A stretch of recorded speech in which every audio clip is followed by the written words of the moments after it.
Chapter 2. Consequences. Polly wrinkled her brow in confusion. It was obvious that she had missed something, but considering how fussy everyone was, she didn't think that now was the time to ask about it.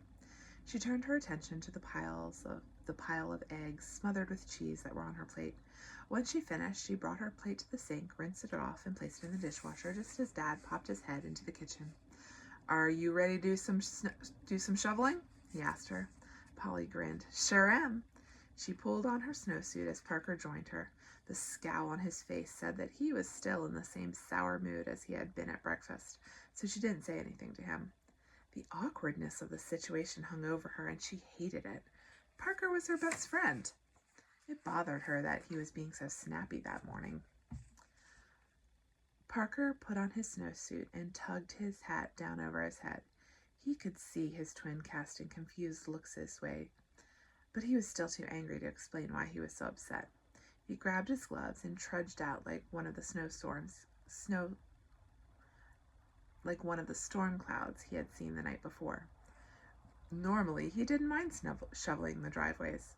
Actually, he enjoyed it a little, but it was always the little job that he had to do before getting to have some fun in the snow, not the only snow that he would experience for the day. He trudged over to Mrs. Jones' house and started shoveling with his sister. They worked silently together as their dad worked on their own driveway. There was more snow to shovel this time compared to the snowfall that they had gotten before Christmas. When they were halfway finished, Mrs. Jones popped her head out the door. "Kids," she called, come over here and get some hot chocolate. You two must be half frozen shoveling all that snow." Parker wiped the scowl off his face. He didn't want Mrs. Jones to ask him what was wrong, and even though he was really mad at his mom, he didn't want to be a bad testimony to Mrs. Jones. "Thank you, Mrs. Jones," Polly exclaimed. "Yes, thank you," Parker echoed quietly. "This is really good," he said as he sipped the steamy liquid, while at the same time warming his face. "You two are doing a really good job, and I appreciate it," Mrs. Jones said. "I'd like to pay you a little this time." "Oh, we don't want to get paid," Polly responded quickly. "We enjoy doing this for you." "I thought you'd say that." Mrs. Jones shook her head. "Well, at least I'd have cookies baking for you. You do like chocolate chip, right?" "Love them," Parker assured her. "Good," Mrs. Jones said. "Well, I'd better get back inside. Wouldn't want those cookies to burn." With that, she took their cups and went back inside her house, while Polly and Parker resumed their work. Noticing that Parker wasn't quite so grumpy, Polly ventured a question. "What happened this morning?" Parker sighed. "I was just going to step outside for a minute this morning before Mom and Dad got up, and Mom saw me and made a big deal about it. And now I'm grounded. It's so unfair. Nothing was going to happen. Mom just treats me like a baby." "I'm sorry," Polly sympathized. "That does seem unfair." "Yeah," Parker huffed. "Now the only outdoor time I get is shoveling snow. It's just so wrong." The two kids finished shoveling Mrs. Jones's driveway and went back across the street to help their dad with the little that he had left on their driveway. Just as they were finishing, Mrs. Jones called them to get their cookies. Then they all trumped back into the house. The warmth felt good on their frosty faces, but Parker had a hard time enjoying it. All it did was remind him that he was stuck inside for the rest of the day and wasn't going to be able to have any fun. Mom greeted them with steaming hot mugs of hot chocolate, topped with fluffy white marshmallows. "You three must be freezing," she said.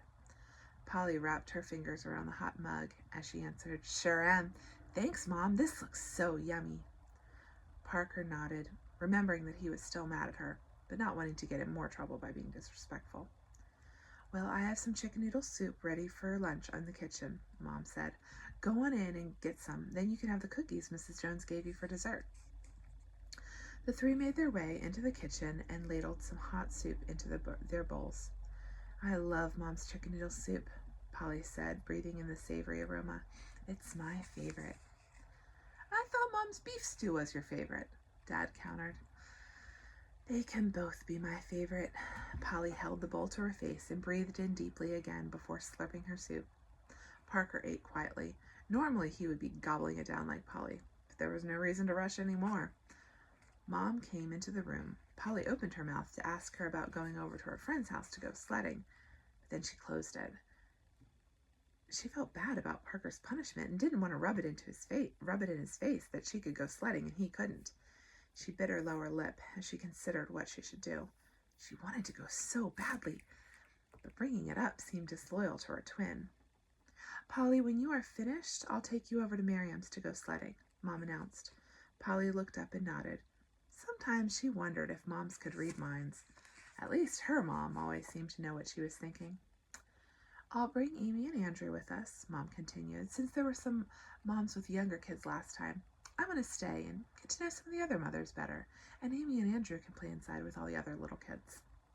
Polly thought for a moment about staying home with Parker, but it didn't really make sense for both of them to be bored and miserable, so she just nodded again and finished her food.